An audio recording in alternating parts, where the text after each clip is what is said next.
with us online, welcome. May I request everybody to please stand up and then we'll shake hands, give a five, air hug, especially to people that you see first time. Welcome, welcome, welcome. Happy Mother's Day. Happy Mother's Day to our mothers. Welcome to New Life Baptist Church.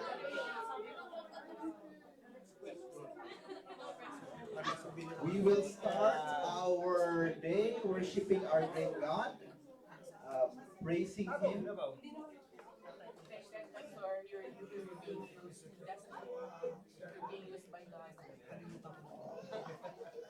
May I request everybody to start settle down. Let us prepare our hearts, our minds to worship our great God. Brother Dimitri will be the one leading us.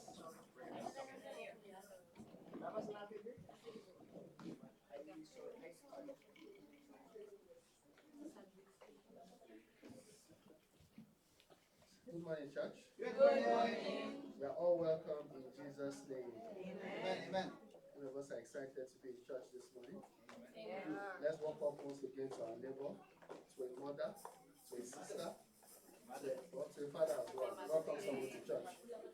Welcome someone to church. Welcome someone to your right and to your left. Welcome someone to church today.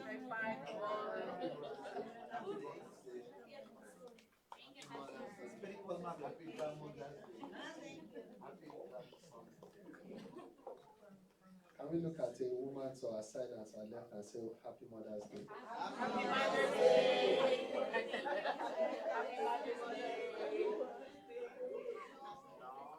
I hope we'll be able to echo the same thing on Father's Day because the Mother's Day will seem to be very, very loud today.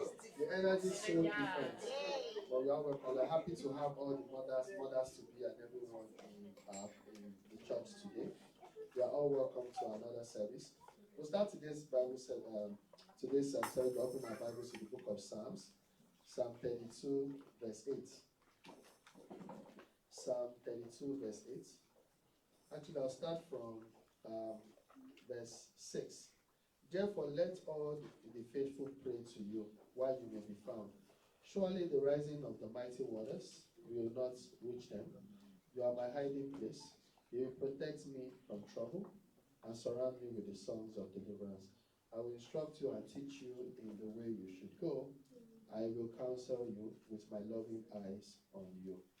That's God's divine instruction for us. And also in the spirit of Mother's Day, I'll just be reading some verses that I do have here. Ephesians 6, verse 1 to 3 says, children, if you want to be wise, listen to your parents and do what they tell you. And the Lord will help you, for the commandment, honor your father and your mother, was the first of the 10 commandments with a promise attached.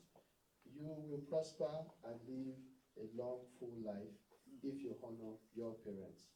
Proverbs 31 verse 10 says, who can find a virtuous woman? Her price is far above rubies. Isaiah 66 verse 13, as one whom his mother comforts, so I will comfort you. Isaiah 49 verse 15, can the mother forget her nursing child? Can she feel no love for the child she has born?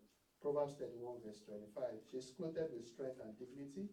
She can laugh at the days to come. And the last one, Proverbs 31 verse 26, she opens her mouth with wisdom, and the teaching of kindness is on her tongue. We appreciate God for all the mothers today that are present here, and those that join us online, or those that have associated with the church, and all mothers all over the world.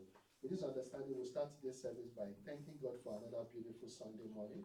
This is another day He has made, and we rejoice and be glad in it. We thank God for His grace and His mercies. We departed physically from here some few days ago, and we are back here. God has taken us, God has been with us for the past 1 week. God has protected us. We thank God for everyone that is here physically present. We thank God for God's grace. We thank God because His mercies endure forever. We thank God for all the mothers present here today. We thank God for mothers to be as well present here today. We thank God for all the mothers that we are celebrating all over the world today. A day that has been specially selected, to glorify and to thank God for their lives. And even for the lives of our children, our female children as well, that are also coming up. We thank God for His grace and we thank God for His mercies.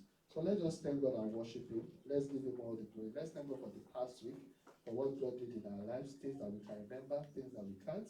Let's thank God because we went and we came back, God sustained us. Let's thank God for His divine sustenance over our lives. Let's thank God because His mercies endure forever. The Bible makes us to understand that we serve the God that is the same yesterday, today, and forevermore. Our God never changed. He's the Lion of the tribe of Judah. He's the Ancient of Days. His name is Jehovah Rapha. He's the God that healeth. He's Jehovah Nissi. He's Jehovah Elohim. He's the Lord that rules in the affairs of men. Let's worship and let's give Him all the glory. We thank you, Lord, for the physical presence of everyone here and those that are joining us online. We thank God for the significance of today. We thank God for the significance of this Sunday. We worship and we magnify your holy name. We give you all the glory. Thank you, Lord, for everything that you've done and those things that you will still do. We thank you, God, for all the prayer requests we have before you, those that are answered and those that we're expecting results from. Father, we thank you because we know you do everything in due time. We worship and we thank you. Now let's commit today's service into God's hands. Our service as we come today, as we listen to the word, we shall not just be hearers alone of the word, but hearers and doers of the word. That the vessel that God shall be using, either in ministration or in songs, or even in the ministry, in the preaching itself, that God will use such vessels, that the oil on their head will not run dry, that God will replenish, and that shall be their portion in the mighty name of Jesus. Lastly, let's just commit the week into God's hands and say our week is blessed.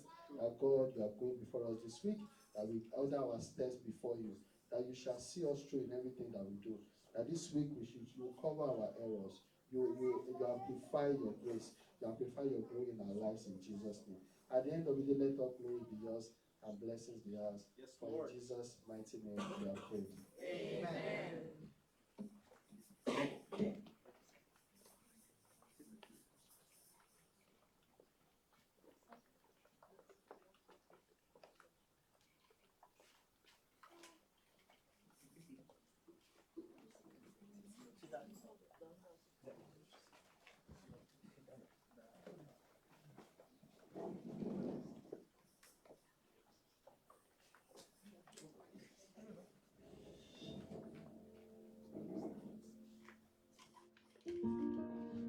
Motherhood plays an important role in the Bible. It binds the beginning and the end. These stories offer us a glimpse into the heart of God, and so we start at the beginning. Taken from the side of Adam, gifted with bringing forth life, the first woman was named Eve because she was the mother of all living. But she was also a mother in her own right, the first of many mothers to come. Though Sarah's womb was closed, God promised nations and kings would come from her. 10 years pass, and motherhood seems as impossible as the day it was promised. But the Lord is faithful to keep His promises, and Sarah bore a son who made her laugh. Leah was the firstborn, overlooked by her husband Jacob, who gave his heart to her younger sister. When the Lord saw that Leah was hated, He opened her womb. Despite Jacob's disdain, she found her motherhood in the Lord.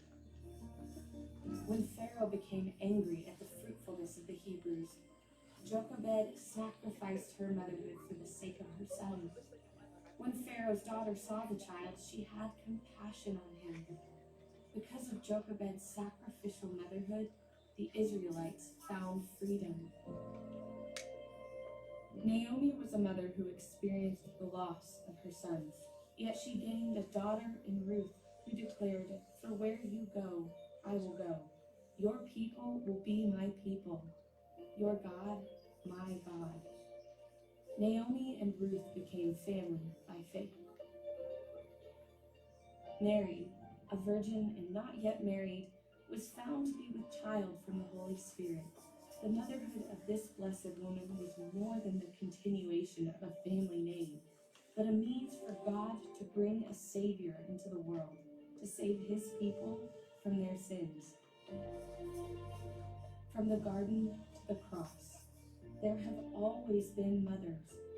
These women paved the way for all women, representing the full spectrum of the ways one could be called mom. Whether a mother in faith, mentorship, adoption, or by birth, You play an important role in the stories of generations to come. To all the Sarahs, Leahs, Jochebeds, and Naomis, happy Mother's Day.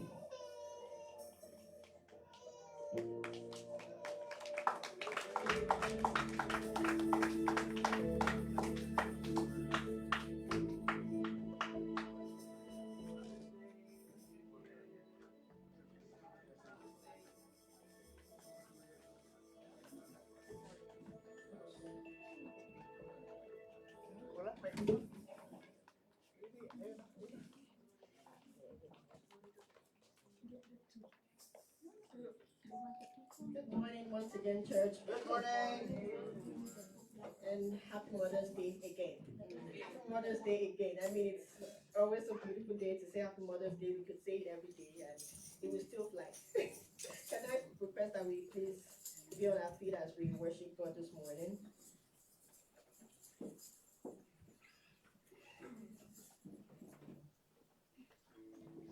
Please be on our feet as we worship God this morning.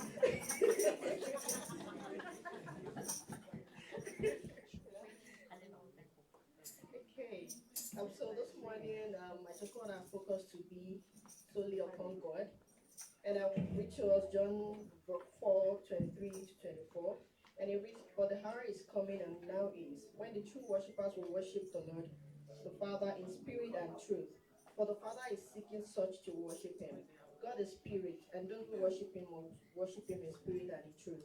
So this morning our first song will be Glory to the Lamb.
Amen. My focus is still on God. I want us to remember that the Lord gave him a name that is above every other name, and that at the name of Jesus every knee should bow, of those things in heaven and those on earth and those under the earth, and that every tongue should confess that Jesus Christ is Lord to the glory of God the Father.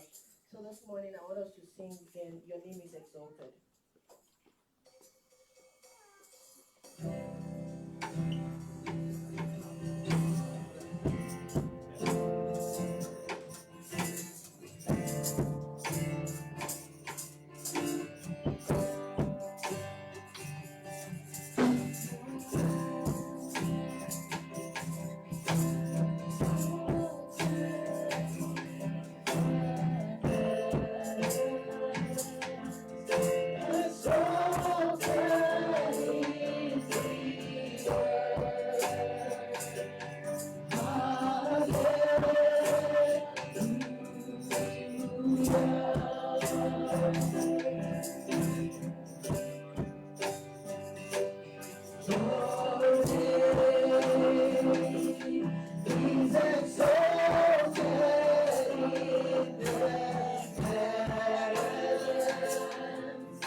worshiping God again, and we're going to be singing Hosanna. So let's sing Hosanna.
Amen. It's so good to always worship the Lord. Let us pray.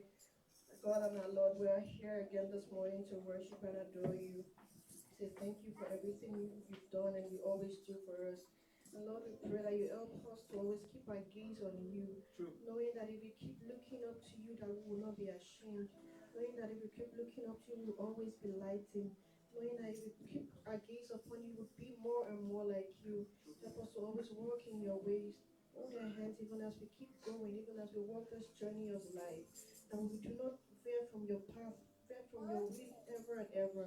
That you go with us in every aspect of our lives in the name of Jesus. And Lord, you give us the heart of true worship. And we know that the Father we come to worship is the one who called us to be, and that we do not have any other hope aside of you. Thank you, gracious God. And we pray that even as we listen to your word this morning, we pray that you will help us to open our hearts to know what you have in stock for us, to know what the message you have for us this morning. That we do not just sit listening, but you open our hearts to hear, to know the things that you have for us. Thank you, gracious God. In Jesus' name, amen.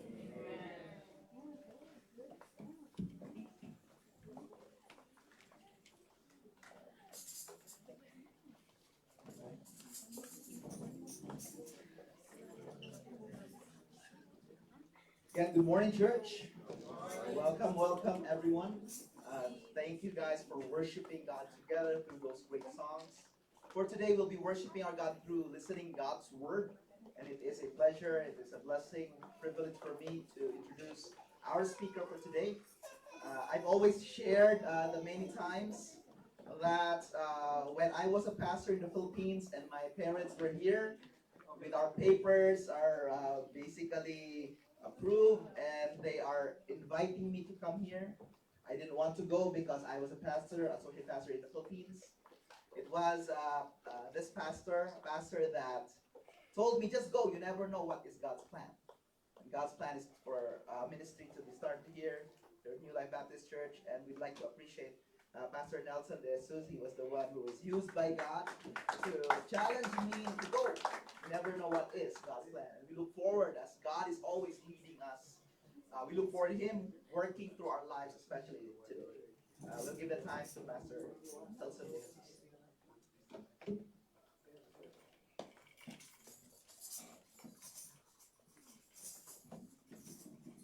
So if you were here this morning, I was the one who taught the Sunday school.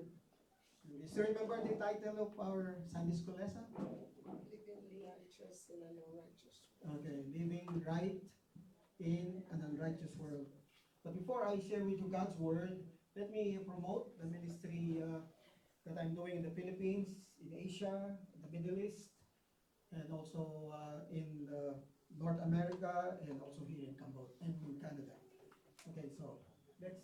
In God's Service International Ministries, founded in 2002 by Dr. Nelson De Jesus in the Philippines, exists to equip and empower pastors and church leaders to fulfill God's calling.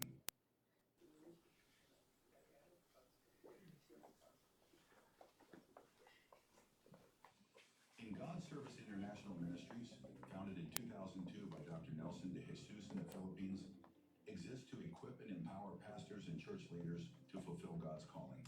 Through preaching, teaching, mentoring, conferences, training, and Bible education, the ministry develops biblically grounded and spiritually mature servants of God.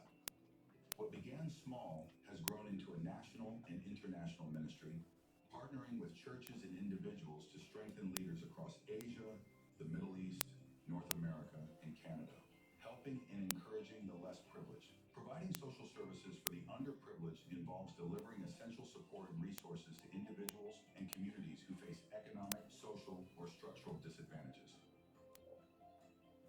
Talking about life's knowledge of the scriptures.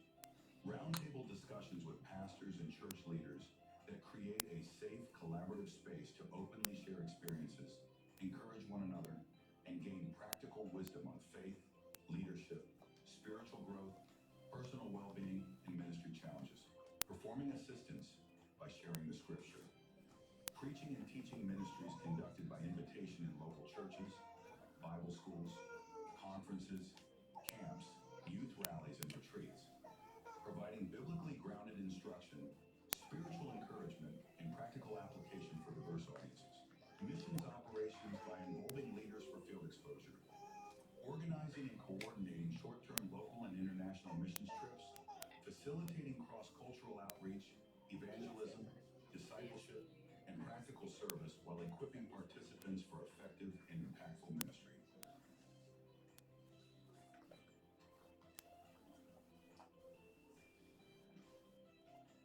Providing on-site and online mentoring for pastors and church leaders. equipping them with wisdom, accountability, and practical strategies to lead with clarity, integrity, and spiritual strength. We share daily devotionals online through dedicated social media platforms, offering regular spiritual reflections, prayers, and scripture-based insights to a wide audience. We also research, write, design, and publish printed and digital booklets on discipleship, godly living, stewardship, and the study of scripture to support individuals and churches in disciple making. Our motto, at your service in God's service, reflects our heart to serve others with humility, integrity, and excellence, knowing that every act of service is ultimately service to God. Guided by faith and compassion, IG Siam exists to share God's love, purpose, and grace in all that we do.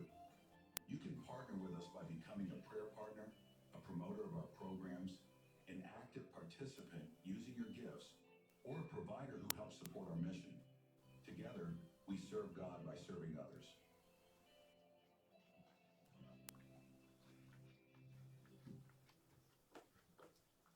So that's the ministry I started in 2002. So it's now 2026. So it has been existing for how many years? 24. 24 years. Started a small ministry, and then by God's grace, it's now an international ministry. And one of the things we are doing, aside from mentoring, is we organize missions team that go to different places in Southeast Asia. In fact, this coming September, we will be having a conference in Cambodia. And then in July, we will be having a conference in Laos. And then in October, from 14 to 20, I think, if I'm not mistaken, I will be bringing a team. It depends on the development of the war in the Middle East. I'll be bringing a team that will go to Egypt, Israel, and then Jordan. So pray for that. Okay. And then another ministry that we do is I write booklets that can be used for discipleship. And let me just introduce to you the 7 booklets that I have. And let me just mention their titles. One is The Disciples God Intends Us to Be, lessons on how you can be a disciple of Jesus Christ, basic lessons on how to pray, how to read the Bible, and if you are involved in a small group ministry and you are discipling a small group in your church, then you can use this material, about 20 plus lessons. Then another one is The Journey of Developing Godly Virtues, 10 lessons on how to develop godly character. And then this one is Understanding Biblical Stewardship. So if you would like to know the meaning, the master of the church, who is Jesus Christ, the management of the church, then this book is for you. And then another one is Scriptures Through the Lens of Psalm 119. Are you familiar with Psalm 119? Not Psalm 119, but Psalm 119. Yeah, it's about the Word of God. Okay. Although there's no mention of Bible or scriptures, but there's a mention of oracles, there's a mention of commandments, statutes, all referring to the Bible. 10 lessons also. Okay, and then another one which is very close to my heart is Developing a Heart for God, based on my personal study of the book of Psalms, and also 10 lessons. Let me just read to you some of the lessons. Like, a heart for God is a heart that loves God, a heart that learns from God's word, that looks up to God in prayer, so forth and so on. Okay, 10 lessons.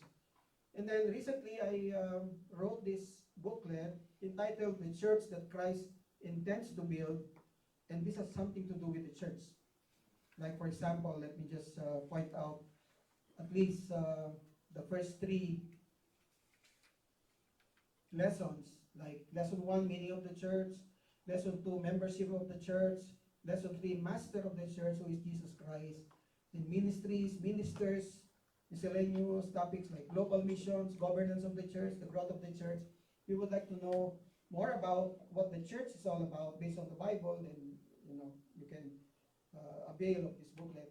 Then I'm writing daily devotionals. And this is supposedly 365 days. But the one in charge of the printing said it's too thick, Pastor. So what can we do? So they decided to print 242, good for 8 months. Okay? So the other 4 months, then you have to wait for the other part of the booklet. Okay, now, maybe you are asking, then how can we avail of your booklet, Pastor? If you have your messenger account or you have your email account, and because I don't have the hard copies right now, I printed 50 sets of this in the Philippines before going to the US, but I was advised not to bring them all because I might be mistaken as a business person, selling books or booklets while in the US, and I might be deported. And so I did not. But I have what I call digital copies, meaning these booklets are available in PDF format. And all you have to do is, if you would like to avail of these booklets, then just let me know and give me your messenger account or your email. Then as soon as you pay, then I'll send you the copies as soon as possible. Okay, now the question of course is how much? One booklet online is $5, Canadian dollars, no longer US dollars. But I just wrote, the last that I have is about the chain of salvation in evangelism. It's an exposition of Romans 10, 13 to 17. I have also the PDF format of that. So if we include that, then 8 booklets. And so if it is $5 a booklet, then if you are intending to have the full set, then how much is that? $40, right? $40. So if you're interested, especially if you're involved in your discipleship program, these are good materials that you can use probably for 2 years. I don't know. It depends on how fast you teach. Okay? So later on, come to me and we'll talk about how we are going to do about this. Okay. And so this morning, of course, I already asked you what was our topic this morning in our Sunday school. It's living right in an unrighteous world. But this time, it's about service, especially a leader serving. Because Pastor said that your topic is about servant leadership. Okay, so let me share with you that particular topic this morning. And I've entitled our message this morning, as I said, it has something to do with service, serving God by serving others, the heart of a true servant leader. So if you are a leader, you can also be a servant. In fact, a leader is a servant because a leader serves. Right? I don't know of any leader that serves. Okay, the principle of the world is, of course, if I am the leader, then you should serve me. That is not the biblical principle. The biblical principle is if you are a leader, then you serve. So that is the title of our message this morning, Serving God by Serving Others. The heart of a true servant leader. And let me read our passage this morning, found in John chapter 13. And let me begin with verse 3. It says, Jesus knowing that the Father had given all things into his hands, and that he had come from God, and was going back to God. Verse 4, rose from supper, he laid aside his outer garments, and taking a towel, tied it around his waist. Verse 5, then he poured water into a basin, and began to wash the disciples' feet, and to wipe them with a towel that was wrapped around him. Verse 6, he came to Simon Peter, who said to him, Lord, do you wash my feet? Verse 7, Jesus answered him, what I am doing you do not understand now, but afterward you will understand. And Peter said to him, you shall never wash my feet. Jesus answered him, if I do not wash you, you have no share with me. Verse 9, Simon Peter said to him, Lord, not my feet only, but also my hands and my head. Jesus said to him, the one who has bathed does not need to wash except for his feet, but is completely clean. And you are clean, but not every one of you. Verse 11, for he knew who was to betray him. Of course, you know that, Judas. That was why he said, not all of you are clean. That's the reason why I believe Judas is not saved, or was not saved. Verse 12, when he had washed their feet and put on his outer garments and resumed his place, he said to them, do you understand what I have done to you? Verse 13, you call me teacher and Lord, and you are right, for so I am. If I then, your Lord and teacher, have washed your feet, you also ought to wash one another's feet. For I have given you an example that you also should do just as I have done to you. Verse 16, truly, truly, I say to you, a servant is not greater than his master, nor is a messenger greater than the one who sent him. If you know these things, blessed are you if you do them. Do you find the word service or the word ministry in the passage that I have just read? Definitely you don't find the word service, you don't find the word ministry or labor in the passage that we have read. But what we can see in the passage that I have just read are manifestations of service demonstrated by the Lord Jesus Christ. Manifestation of service demonstrated by the Lord Jesus Christ. Now, if you were listening to the passage I was reading and base your definition of what service is, then we can say that it's all about serving others. That's the example we can see in the life of Jesus Christ, ministry of Jesus Christ, which is for me a mark of a servant leader. So that's the example we can see in the example of Jesus Christ. You will notice that Christ is Lord, right? Christ is Lord, and yet he served his disciples. How? By washing their feet. And this is the essence of verse 16. If you go back to verse 16, chapter 13, truly, truly I say to you, a servant is not greater than his master, right? Nor is a messenger greater than the one who sent him. Definitely. So you notice that Jesus was greater than his disciples, right? And yet he served them. They were simply the messengers he had sent, yet the one who sent them humbled himself and served them by washing their feet. So this demonstrates the true leadership in the kingdom of God expressed through humility and service to others. So let me share with you my proposition that Christian service is a service rendered to others. Amen? Amen.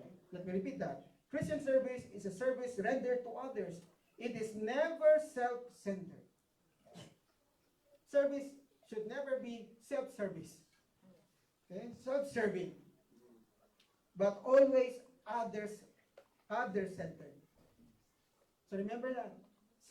Christian service in particular, is a service rendered to others. It is never one. Self-serving. Okay. And this, I would say, this is the mark of a true servant leader, exemplified by Jesus Christ to his disciples. He was their leader, he was their Lord, and yet he served them. An example that we need to imitate. So if you are a leader in your own right, then remember that you should be a servant leader. Because leadership is never about position. Okay? It's never about, I would say, it's never about what you have, your possession. But it's about serving others. And there are 3 descriptions of service, and I would like you to observe, and I'm fond of doing this, the alphabetical structure. So just 3 letters, the first 3 letters of the alphabet ABC, so that you will be guided as you listen to the message. First of all, what kind of service was Jesus Christ involved during the time? First of all, letter A, it is an active service. Can you say that? Active service. Now it's clear from the passage that Jesus did not just speak about service, but he demonstrated it by actions. Now the verses will speak for themselves. Let me read verse 4. Notice that I have underlined some of actually all of the verbs that we can find in this passage. Look at verse 4, particularly verse 4, rose from supper. That's a verb, right? He laid aside his outer garments and taking a towel, tied it around his waist. Then verse 5, then he poured water into a basin, began to wash the disciples' feet, to wipe them. All of this, you will notice, are verbs.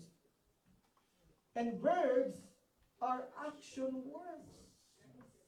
Of course, I'm not talking about the bird flying in the sky. Verb are action words. So it means that in the example of Jesus Christ, we see that true service is what? Active. True service moves.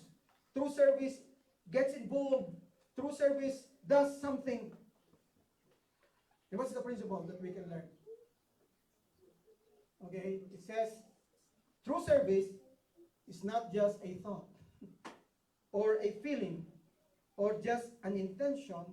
It is shown through action. Too many Christians today are content with good intentions. They intend to serve. Sometimes we feel stirred during worship, especially if the message is about service. We nod during sermons.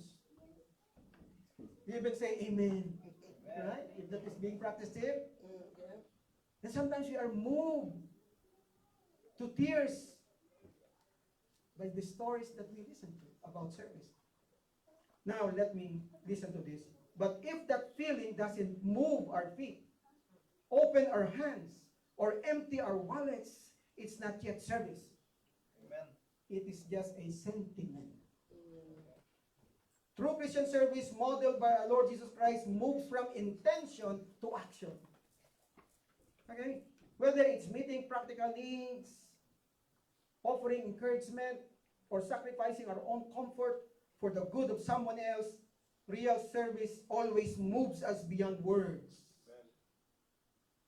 and into meaningful action. I call this acts of love, care, and kindness. Now let me give you an assignment because I'm a teacher. Something for you to do this week. So pick one action word this week. It could be visit, feed, call, give, listen, comfort, help, and then just do it. It depends on the situation, right? If you need to visit somebody, do not just intend to visit. Do it. That's the Nike tagline, right? Just do it. Don't just pray about it. Don't just think about it. Do it. Secondly, so we are now in letter B. That's the first one? Okay. Actions. Be active. That's the first point.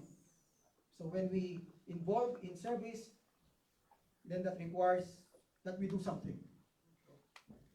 And if you're in the church and you are not doing something, then you better think. Am I really serving the Lord? Okay? Secondly, letter B, it is a blessed service. Because there is a promise given to the disciples. Okay? He connects it with a promise. And what is the promise? He says, blessed are you if you do them. Look at verse 17. If you know these things, blessed, say it.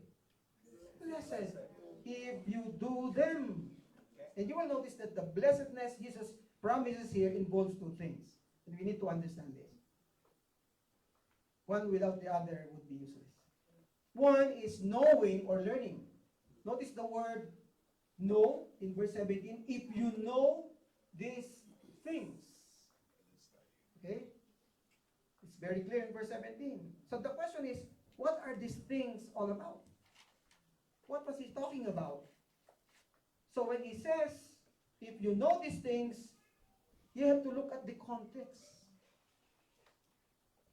Because he was talking about those principles, and what are those principles? Humble service, sacrificial love, and putting others first. These are the things that we can see in the context. Like for example, in verses 3 and 5. All the action words that we mentioned a while ago. So in fact, Jesus Christ was teaching them about servant leadership. Love without pride, and putting others before themselves. But he makes it clear, of course they have to know this. But he makes it clear that knowledge alone is not enough. Learning these things is not enough. Because, next sub-point, it requires what? Not only knowing or learning and knowing, but the second one is doing or living out. Not only learning these things, but living them out, meaning putting them into practice. So, true blessedness does not just come through learning, but in living out what is learned. In essence, Jesus Christ was telling his disciples, now I have taught you these things, is it high time that you apply them? He was simply saying, do this, live like this. And so what's the principle? The principle is very clear. God blesses those who actually serve. Not those who merely know what service is or intend to serve, but those who put their knowledge and intentions into action. Probably you have already heard so many preachings about Christian service, and you were touched, and as you were listening, probably you're thinking that, I'm going to serve the Lord in this particular area, the ministry. But once you get out of the door of the church, then they remain intentions. Okay? Now the question is, in what way God blesses those who actually serve? First one, we experience what?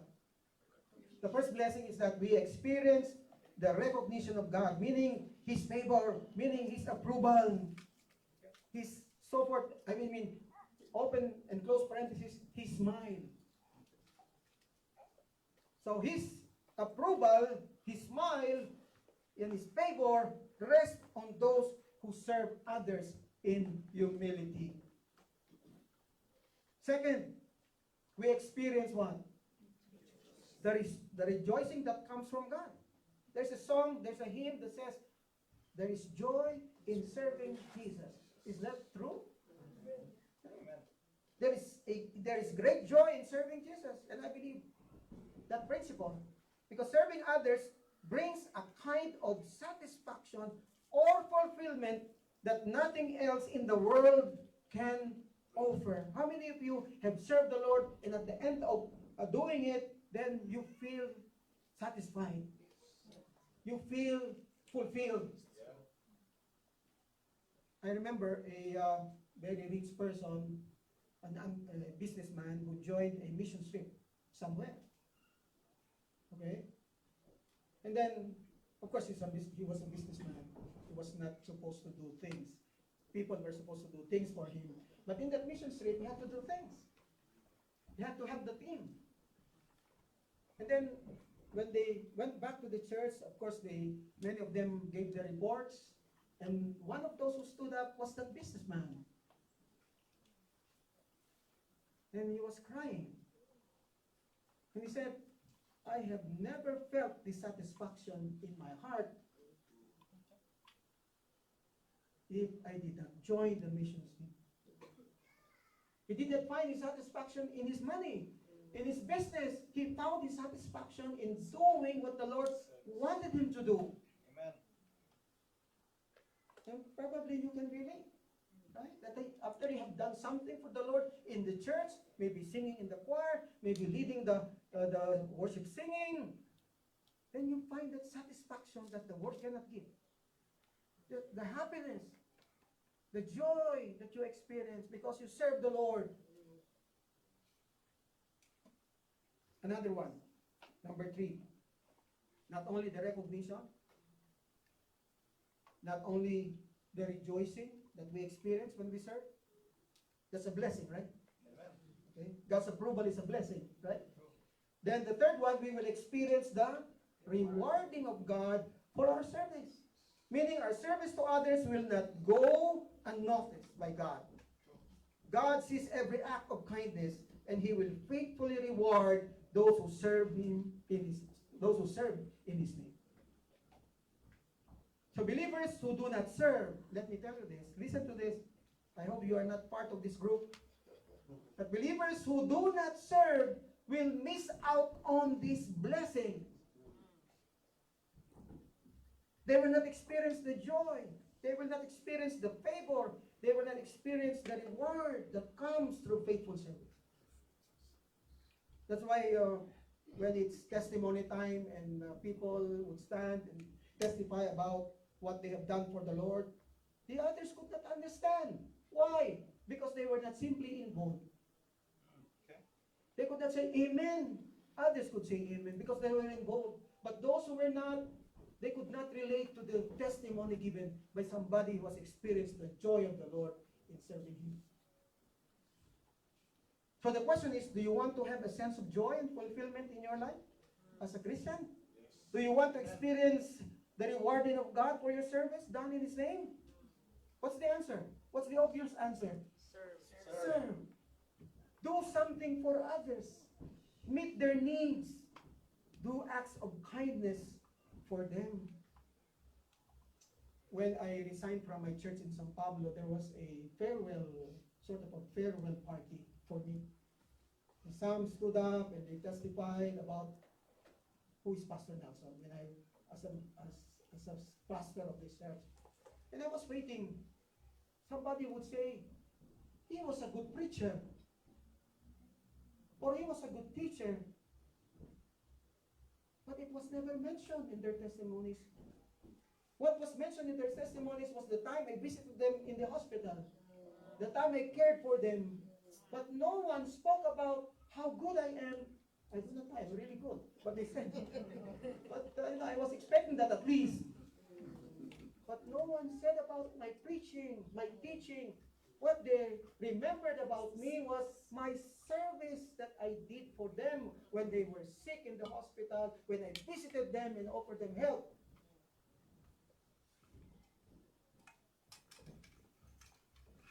Okay. So when you do, God will bless you in many ways. Do not expect money all the time that God would reward you with material things. Sometimes, just the joy of serving the Lord is a reward in itself. What is service if you are not happy? I've listened to many working people who would say, I'm going to resign. Why? Because I'm not happy anymore. Because my boss is a toxic boss. Toxic. They use that word toxic. And I told that person, well, maybe you just have to change your attitude. Okay? Do it as unto the Lord. Remember this as I conclude my second point. It is not in the it is not in the knowing that God blesses us. It is in the doing that God blesses us. Are you intending to serve? But do not just stop at being in. You mean you are just intending to, or you know about it. Pastor, I know that. I have read a lot of books about Christian service. I've heard a lot of preachers talking about Christian service. But the question is, have you served God? Amen. That's my problem, Pastor, right now. I'm full of knowledge about service, but I'm not doing it. Remember, the blessing comes not from learning what is service, but it is in the doing of it. Then the last. That's okay? Okay. Letter C. It is a Christ-like service. What's the first one? It is an active service. It is a blessed service. Thirdly, it is a Christ-like service. Look at verse 14. If I then, Christ speaking, of course, your Lord and teacher have washed your feet, you also ought to wash one another's feet. For I have given you an example that you also should do just as I have done to you. Three things to consider very quickly. First of all, let us look at the model. Who is the model here? Jesus Christ, washing his disciples' feet. This was demonstrated to the disciples not just for them to admire him. Wow, our Lord is washing our feet. No. But to serve as what? As an example for them to imitate, for them to follow. And what examples can we learn as disciples of Jesus today? Number one, the example of what? Lowliness, humility. I don't have to explain that.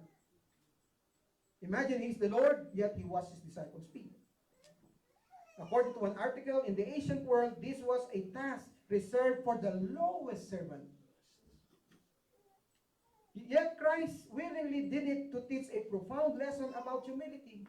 And this is the kind of example that we should imitate, reminding us that serving others requires humility. The true service is not about seeking recognition, praise, or personal gain, but it is about putting others' needs before your own with a sincere and humble heart. Second, I like this, the example of a less of self attitude. That you can find it in the dictionary. The less of self attitude. Because he prioritized not his own needs. He prioritized the needs of others rather than his own. And Jesus consistently modeled a life of, I call this, selflessness. His entire ministry was marked by putting the needs of others before his own, physically, emotionally, and spiritually. This is what I call a less of self, or a no, not less fine, no of self attitude. And I'm reminded of Mark chapter 10, verse 45. How many of you have memorized Mark 10:45? We can find that the example of the Lord Jesus Christ. It says in Mark 10:45, for the Son of Man came not to be what? Not to be ministered unto, but to minister. And he gave his life a ransom for many. So meaning, his priority was never comfort. His priority was never recognition. It was never convenience. It was always others. And if you are a leader, this is a principle you need to understand. That service is not self-serving. You do not serve for what you can get. You serve for what you can give. Amen. And the third example that we can see is the example of leaving his comfort zone to serve others.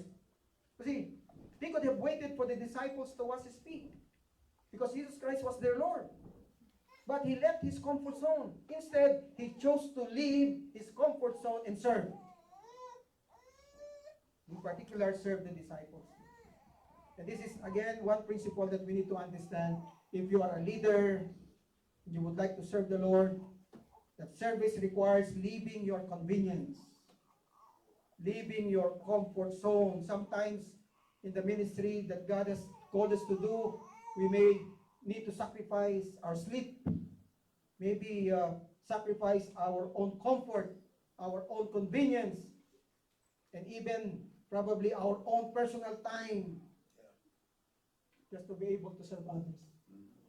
And that is what servant leadership is all about. Then, number 4, the example of loving his disciples. Meaning, he washed their feet to show how much he loved them. That's exactly what Jesus did. He did not just say, I love you. He demonstrated through action. So another principle that every leader, Christian leader, should learn. The true service, is not just doing things for others, but these things that you do for others must always come from a place of genuine love. And you serve them because you love them. Did you get the point? Yes. Because the Bible says in 1 Corinthians, whatever things we do without love is useless. True. So when your actions are motivated by love, listen to this, your service becomes meaningful and impactful, reflecting the heart of Christ. As you prepare for ministry in life, remember that love is the foundation of every act of service.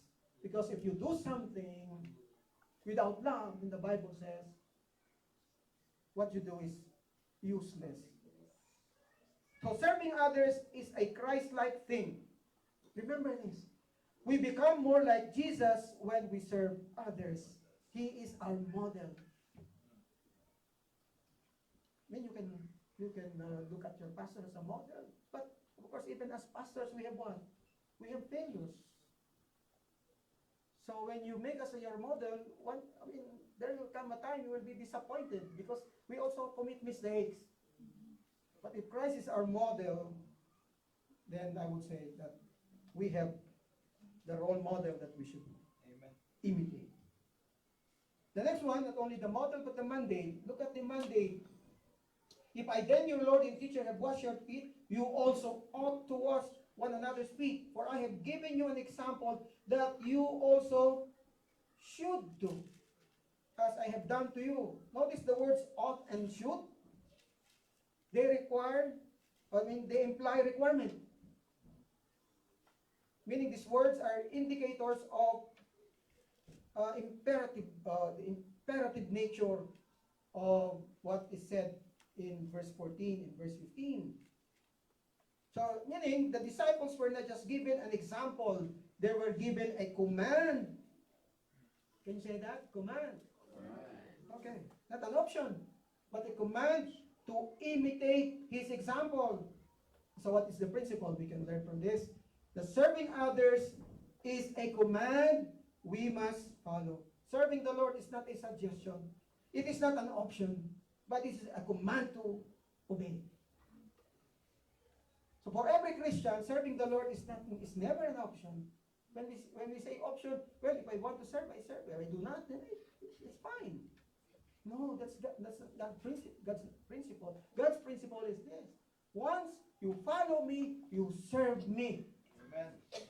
That's a requirement. Of course, you don't do it because you're required. You do it because you love the Lord. And you love the people you serve. Okay? So this is a fundamental principle that every Christian must understand and internalize. Serving Christ is not merely a choice or an optional activity, but a clear commandment from God. So, if you consider yourself a believer and you do not serve, and what do you call that?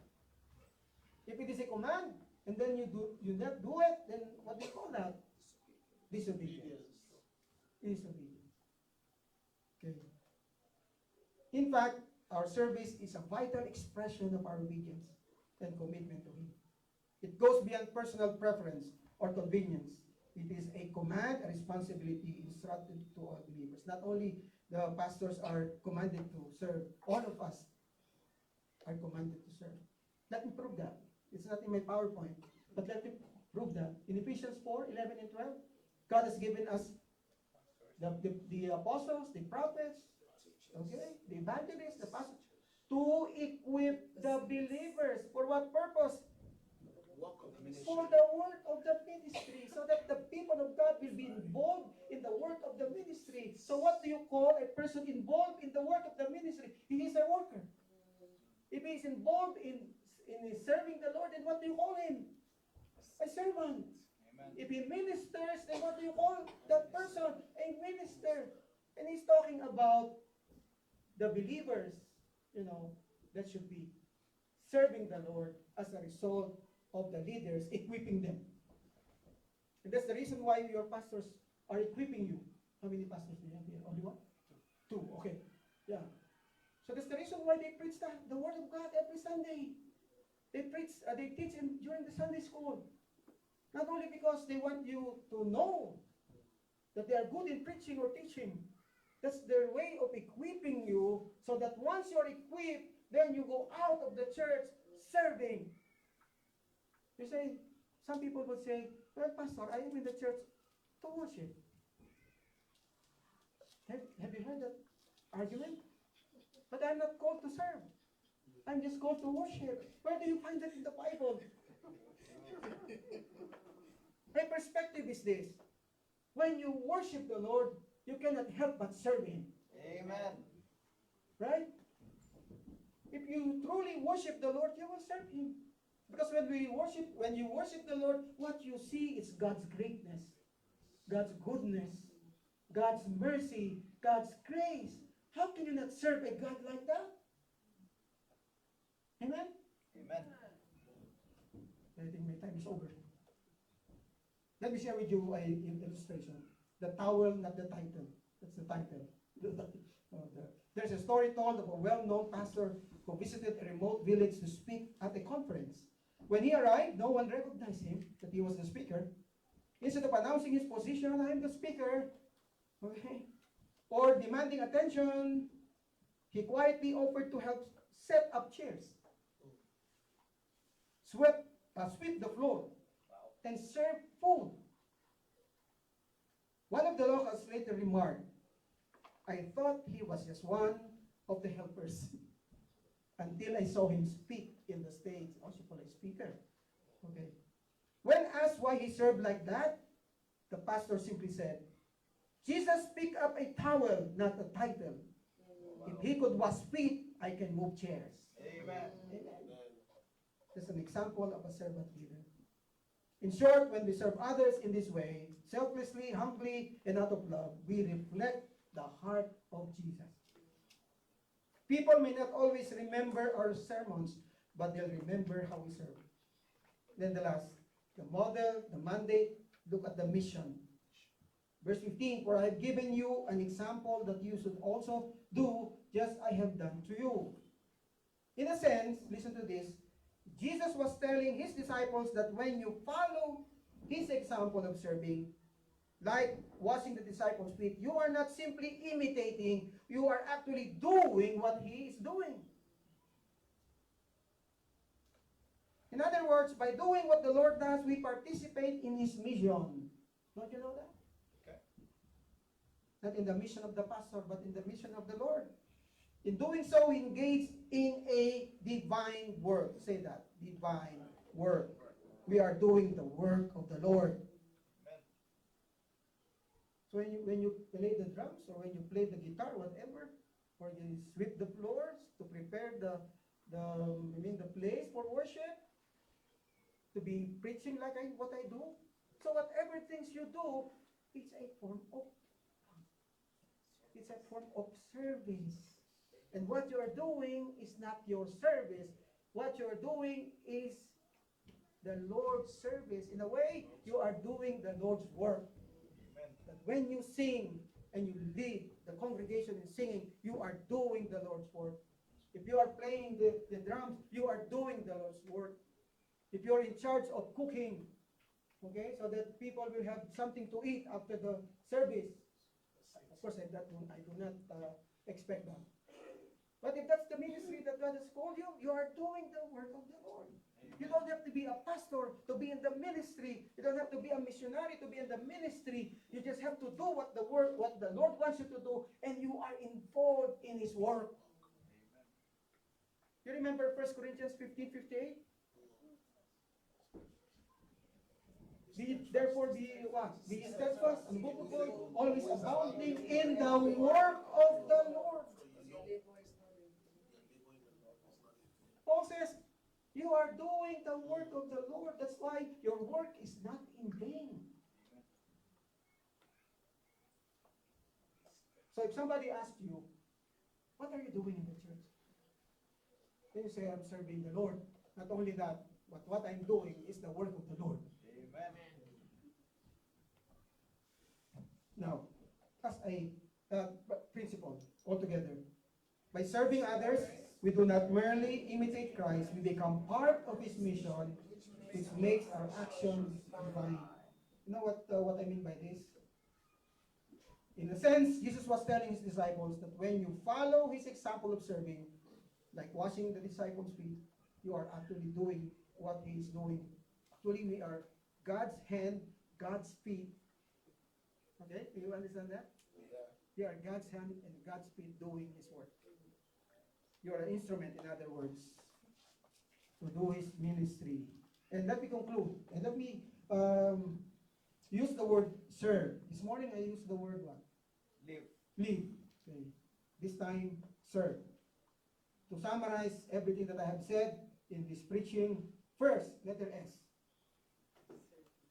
Okay? Show your service through action, not just words. Secondly, emulate the example of Christ in how you serve others. Or realize that by serving others, you become a part of His mission. Value others more than yourself so that you can serve them sincerely. So again, service is about doing things for others, not for yourself. Then the last, expect God's favor and blessing when you serve others with a humble heart. I think the PowerPoint is in your laptops or in your desktop. So if you want the outline, then you can just ask Pastor Michael about the outline. Okay, let's pray. Dear God and Heavenly Father, we thank you so much for the example of our Lord Jesus Christ when He washed His disciples' feet. It was an act of servant leadership. He was a leader of the group. He was the Lord of the group. And yet He served His disciples, showing them an example so that His disciples will be able to understand what service is all about. In the world's point of view, the people who are being served are the ones who are in the higher scale of leadership. But to us believers, if we want to be great before the eyes of God, it's very clear in the Bible that the way to greatness is service. And this morning, if we are not yet involved in any kind of service in the church or outside of the church, like sharing the word of God to the unsaved, then this is a good reminder that on Sunday we worship, and when we get out of the church, then we do what the Lord wants us to do, especially doing His service for others. Lord, forgive us if we have been attending the church and we don't take part in what the church is doing. Then maybe this is a good reminder that it's not yet too late to make a commitment that beginning today, Lord, I have a talent that you have given me. I have an ability that you have given me, the spiritual gift that you have given me. I have the skills, and I'm going to use them for your glory. Forgive us, dear Father, if we have been disobedient to your command of serving you. And Lord, thank you for reminding us that when we serve you, our service will not go unnoticed. There will come a time that you will reward every act of service that we do for you and for others. Of course, we do not serve because we want reward. We serve because we love you. We love God's people. May you always remind us of the right motive that we should have when we serve. So you bless this church, dear Father. Bless Pastor Michael and those who are working with him. Lord, I don't know their names. But anyway, dear Father, if they are considered leaders of this church, Lord, bless them with wisdom and guidance. And may you use the entire church to partner with them in the ministry, because they equip, they train their members for service. That is what the Bible is teaching. And so I pray, dear God, for this church. You have not founded this church for nothing. You have founded this church so that they will do the Great Commission. Yes, Lord. And we can do that by serving. In Jesus' name we pray. Amen. Amen. God bless you.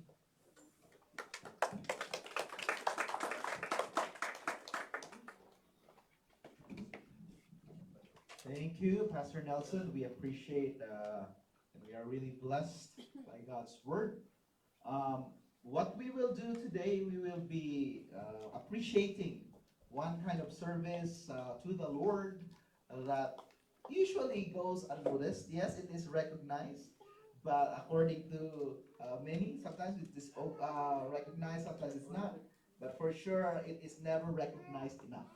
So we'd like to appreciate the moms all the moms as they are serving the Lord and discipling, we want to appreciate them. Let us ask them to please stand and then stand here, and we will be praying for them.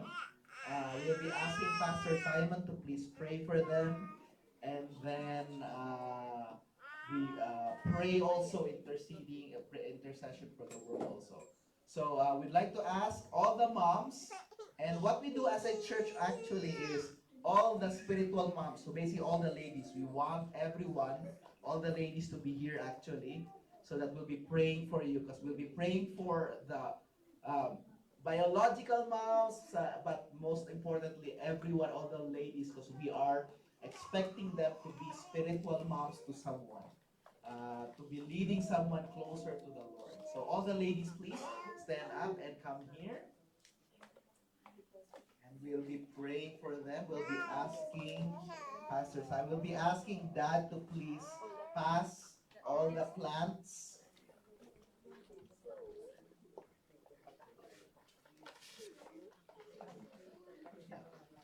So we'll be asking all the ladies to be in front, and then we'll be praying for everyone, for all the ladies. We'll be asking Pastor Simon, please.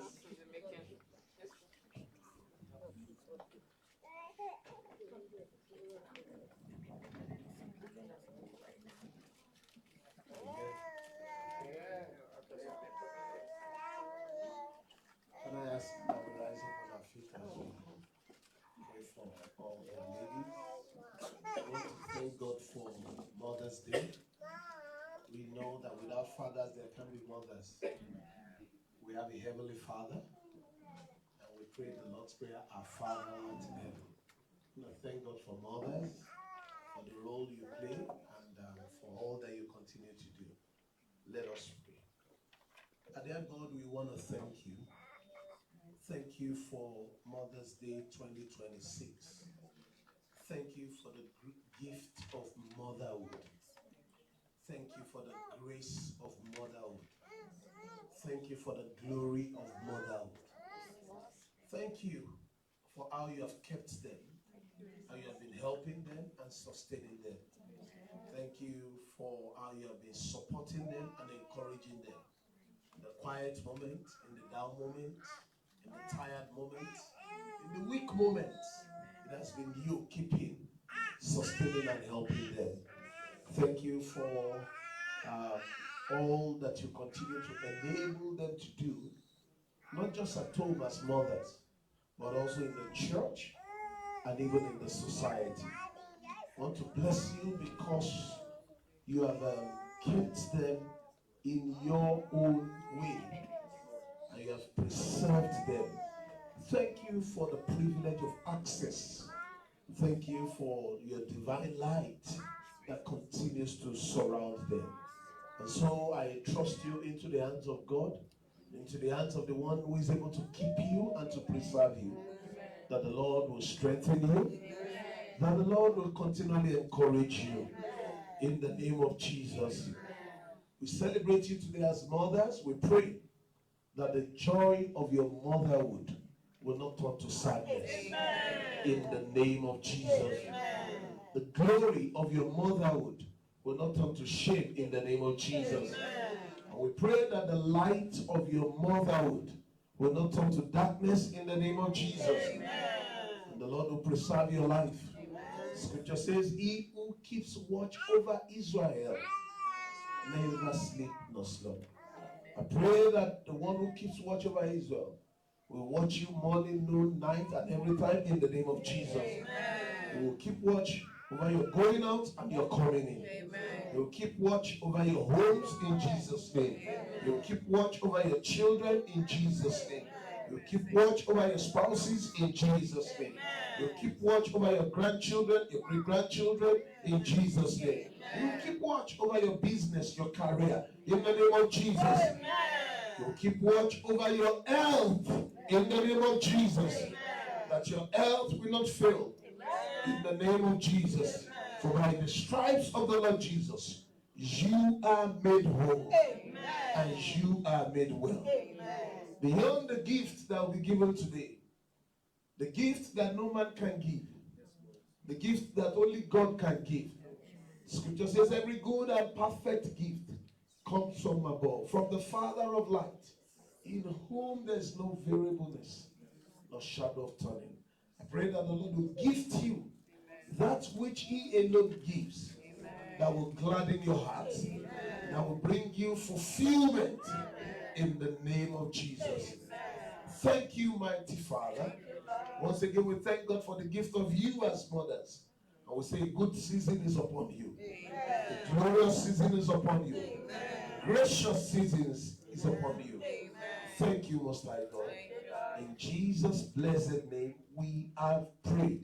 Amen. Amen. Amen. God bless you. So the gifts, please. Yes, second. Okay, we'll be asking the kids. Let the gift give the plant. Okay, the kids will be giving the gifts. They are not vegetables, so please don't eat.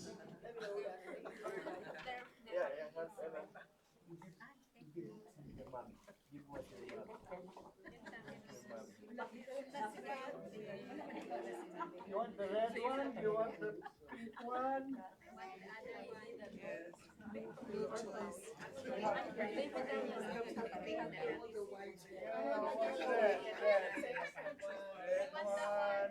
Can you help distribute this one? Not the flowers, the trees, but give it to the one.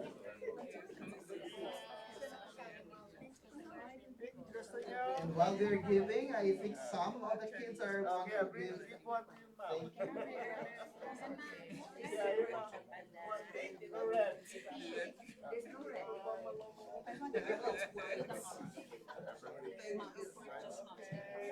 Thank you. Thank you.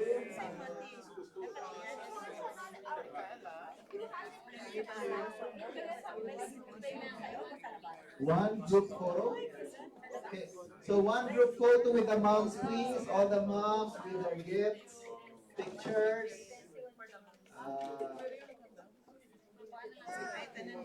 One group photo. So again, happy Mother's Day. For the ones who are not biological mothers, we appreciate and expect you still to be spiritual mother to somebody.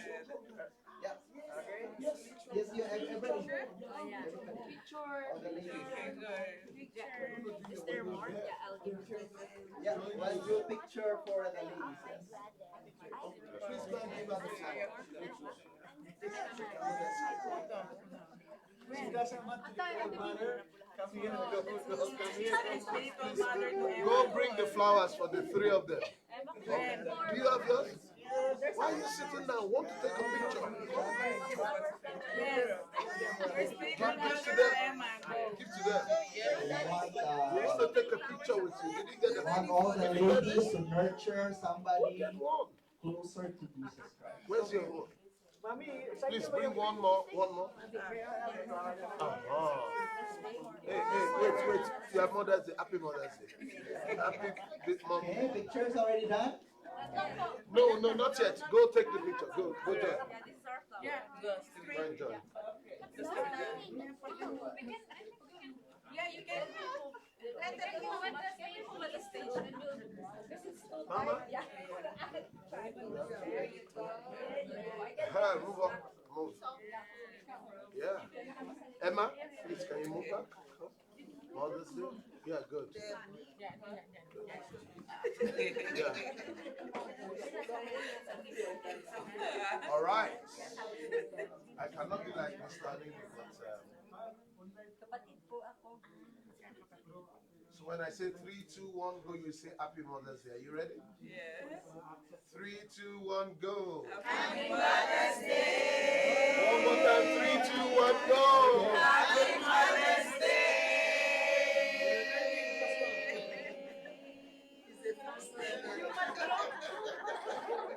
We are learning Thank from you, this. thank you for all.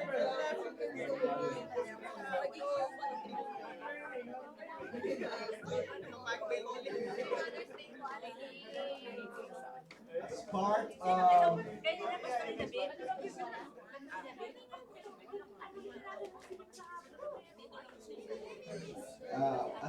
of our worship, we will be giving our tithes, our offerings.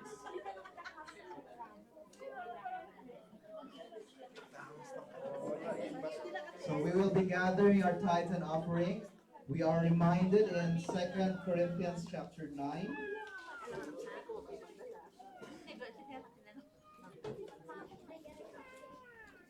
Second Corinthians chapter 9, it says here in verse 11. 2 Corinthians chapter 9, verses 11 to 13. Says here, while you are enriched in everything for all liberality, which causes thanksgiving through us to God. For the administration of the service not only supplies the needs of the saints, but also is abounding through many thanksgiving to God. Well, through the proof of this ministry, they glorify God for the obedience of your confession to the gospel of Christ, and for your liberal sharing with them and to all men. So as we will gather the tithes, the offerings, we are reminded that this is for the gospel. This is a gospel presentation also. That we are saying this message needs to be preached that Jesus Christ died, buried, and resurrected, and this needs to be preached around the world. It's a confession to the gospel of Christ.